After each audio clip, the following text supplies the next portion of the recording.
Donc on souhaitait aussi que ce soit participatif et qu'il y ait des échanges. Donc si on a quelques minutes avant de conclure, si quelqu'un veut poser une question, réagir, voilà, séance ouverte aussi. Non, alors on va peut-être enchaîner avec la conclusion. Et donc je vais appeler Jean-François Berthoumieux, bien sûr, et puis Henri Tandonnet, maire de Morax et premier vice-président de l'agglomération d'Agen pour un petit mot de conclusion. On peut les applaudir aussi. Et c'est ainsi que nous allons conclure donc cette 8e édition de la COP 47.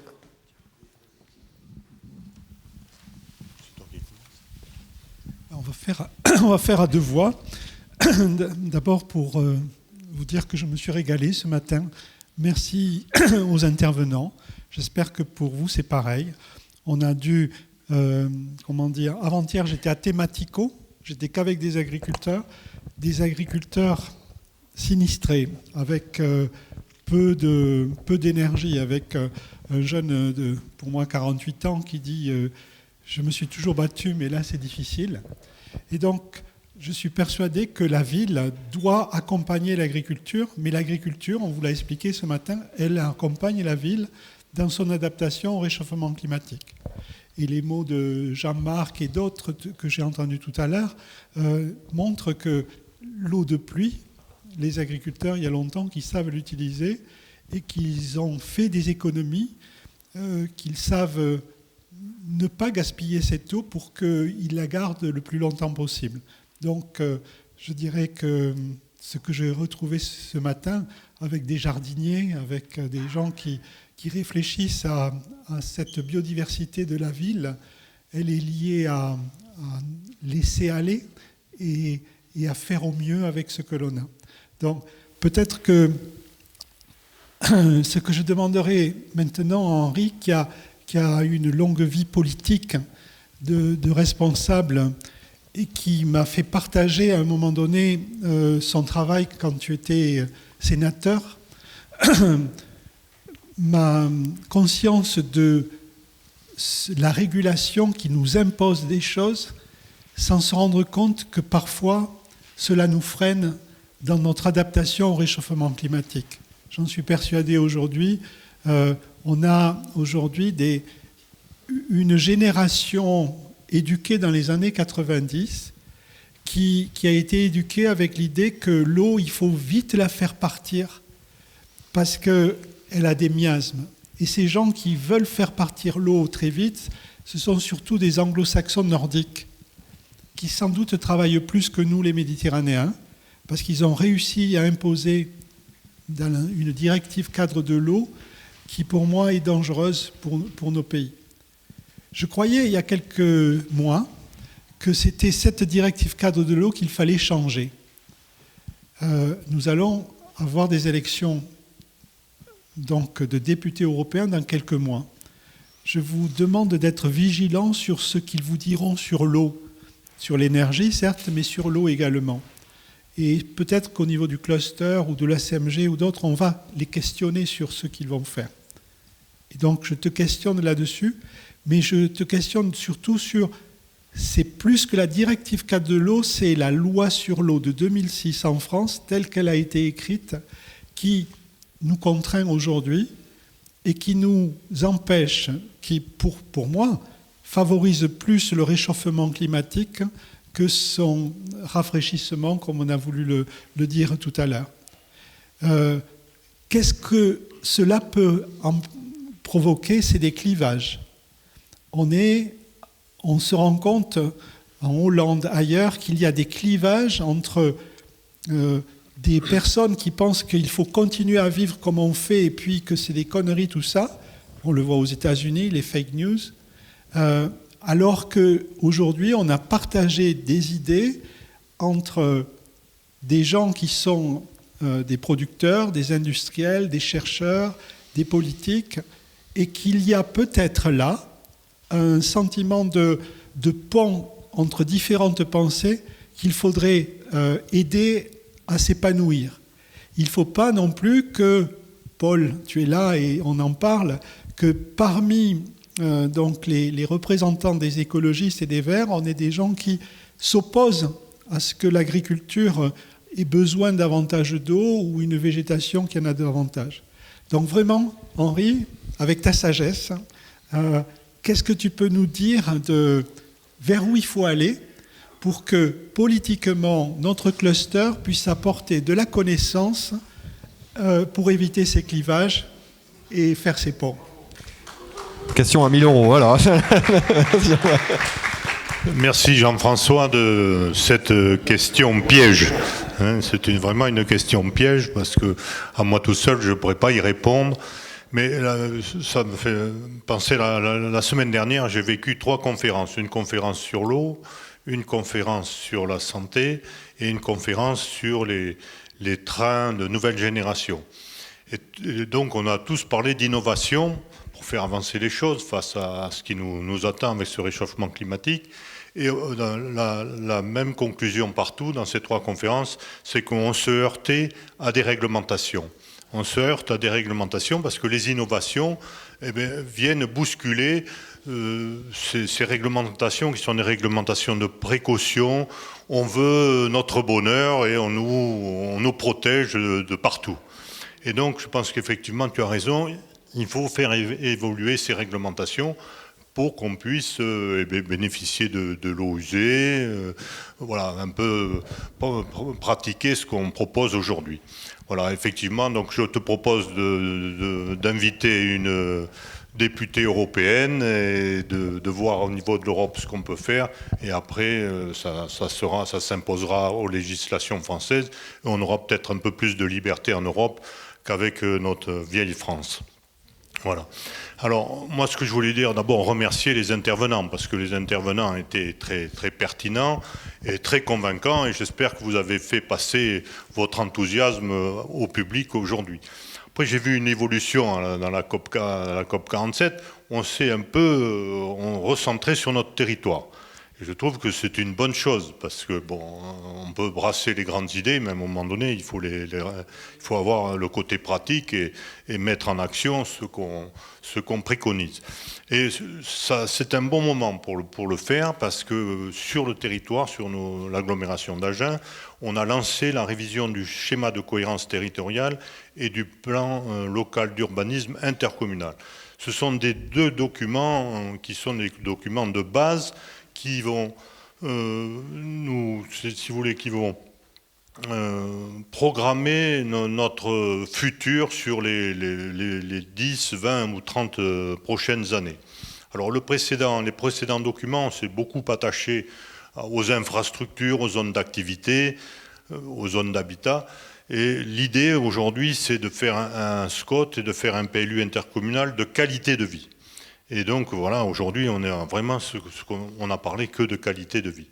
Et pour revenir un peu à ce qui a été dit, je crois qu'il y a des mots importants qui sont ressortis de ces dialogues. C'est le mot de pédagogie. On ne fera rien sans faire comprendre à nos populations, à nos élus, ce qu'on veut faire et où on va. Et le deuxième mot, c'est la participation. Voilà, participation. Donc on a eu un exemple de participation samedi dernier avec la journée de la plantation de l'arbre. Il y avait Patrick Buisson qui avait initié cette journée. Je pense que ça a été une grande réussite. Et puis, je dirais, en pensant à M. Guériec et Stéphane Château, c'est les soins qu'il faut apporter à ces plantations. Voilà, on ne plante pas, puis on ne rentre pas chez soi, et on pense que la nature est bonne et qu'elle va agir toute seule. La nature est bonne, on l'a vu, mais il faut l'accompagner, et je pense qu'il y a un gros travail à faire, notamment dans nos services techniques. Alors, on est plus ou moins en avance, mais j'ai l'impression souvent que quand on plante des arbres, on n'a qu'une idée, c'est de les ratiboiser pour pouvoir passer la tondeuse le plus rapidement possible sans être gêné. Donc il y a encore beaucoup de travail à faire pour le soin de ces arbres que l'on va planter. Voilà, donc moi, alors ça m'a donné une idée, là, Monsieur Boris, vous m'avez donné une idée, mais je l'avais déjà en tête, c'est que l'autre jour, on a fait une journée de plantation. Bon, moi, à Morax, on a planté 26 arbres de haute tige et 24 buissons. Eh bien, en fin d'après-midi, on était lessivés complets. C'est quand même difficile. Alors moi, je vous propose l'année prochaine, alors de faire cette journée de plantation, mais aussi de faire une journée pédagogique, participative, et qui va être très cool et qui coûtera rien aux collectivités, c'est d'aller surveiller les espaces publics et de repérer sur ces espaces publics les arbres naturels qui poussent, de les repérer, de les protéger et de les laisser pousser. Voilà, donc budget communal zéro, participation complète et nature privilégiée. Et je pense que ça serait très efficace. Et je pense notamment à la rocade. Alors, j'en ai parlé avec M. Château déjà.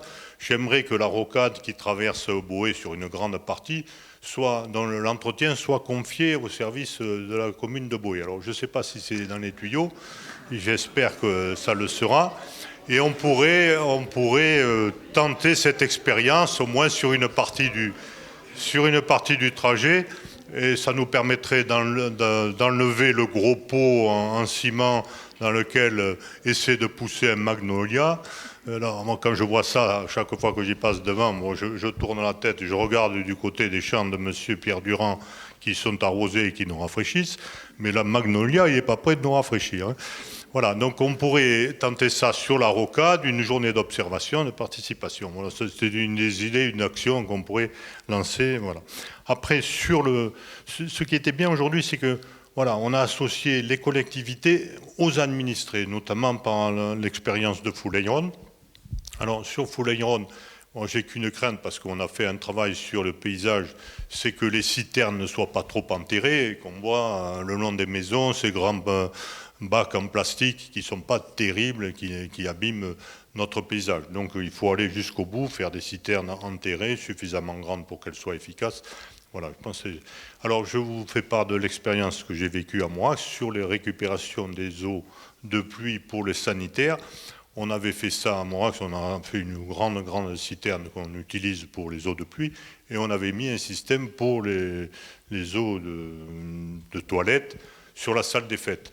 Mais au bout d'un an, on a arrêté, on a coupé le circuit parce que chaque fois qu'il y avait un mariage, le samedi après-midi, les filtres se bouchaient, il n'y avait plus d'eau dans les toilettes. Quoi. Alors, je pense qu'il faut penser aux filtres parce que les eaux de pluie qui tombent sur les toitures et sur les terrasses, elles ramassent beaucoup de sédiments, de poussière et compagnie. Donc peut-être penser à la filtration pour ramener les eaux sur les eaux de toilette. Voilà, donc voilà, je voulais remercier encore la COP47 de s'être recentrée sur le local. Et voilà, donc à l'occasion du PLU, du SCOT, on pourra travailler nos trames vertes, nos trames bleues. Voilà, je pense qu'il y a beaucoup de choses à faire avec ce qui existe. Effectivement, réunir les massifs boisés, les protéger, les haies qui existent déjà le long des chemins ruraux. Enfin, il y a beaucoup de choses qui existent et qu'il faut protéger. Et dans nos documents d'urbanisme, ça sera l'occasion de le faire. Voilà. Merci. C'est comme ça que connaissent les idées. C'est ce qu'on voulait avec cette COP47, Jean-François. Les initiatives innovantes. Alors, COP47, 8e édition, se termine. Il faut penser à la prochaine. D'abord, merci à tous ceux qui ont participé cette année. Merci à vos idées. Et j'ai toujours dit que la COP, c'est un lieu où on partage ce que l'on a fait et où on vient dire à table ce qu'on va faire. Donc, dans les idées de ce que vous allez faire, partagez-les, parce que vous avez une bonne idée, mais avec celle partagée avec un autre, elle sera encore meilleure. Et vous ne ferez peut-être pas les bêtises que Henri vient des filtres qu'il vient de nous présenter. Donc, merci encore à vous. Aujourd'hui, j'ai appris des choses. J'ai appris aussi qu'il faut avoir des avocats dans son groupe pour pouvoir travailler. On pense à quelque chose, mais on ne pense pas à tout. Et donc, peut-être que l'année prochaine, on ira chez toi, Estillac. Vous êtes bien sûr invités à nous faire travailler. Le cluster, ce sont des entreprises. Ces entreprises vivent sur le terrain, ont besoin de travail. Ne choisissez pas toujours des bureaux d'études parisiens, toulousains ou bordelais. Vous les avez ici sur place. Même s'ils vous font un appel d'offres où c'est moins cher qu'ailleurs, choisissez-nous plutôt que d'aller choisir ailleurs. Ça nous arrive, c'est du vécu, ça. Et donc, faites-nous confiance. Robin est là comme coordinateur aujourd'hui. Il est capable de vous entendre, d'aller ensuite dans le cluster chercher les entreprises et les centres de recherche qui vont répondre. Là, d'ici le mois de janvier, on va tenter de répondre à Goldfish et au réchauffement de l'eau. Et on va utiliser tout ce qui a été dit aujourd'hui de réalimentation des nappes, de rafraîchissement, puisque l'eau de surface en été, si on la fait passer dans la nappe, quelques jours, quelques semaines après, elle est fraîche. Voilà, je clôturerai là-dessus. Merci Robin pour ton travail. Et Alicia Tsatoutis. Merci à toutes et à tous. Et puis, il y a bien sûr un buffet qui vous attend avec le prestataire traiteur, les deux gourmands de Saint-Maur de Payrac. Merci à toutes et à tous. C'est ainsi que se conclut donc cette 8e COP47 ici à Boé. Merci.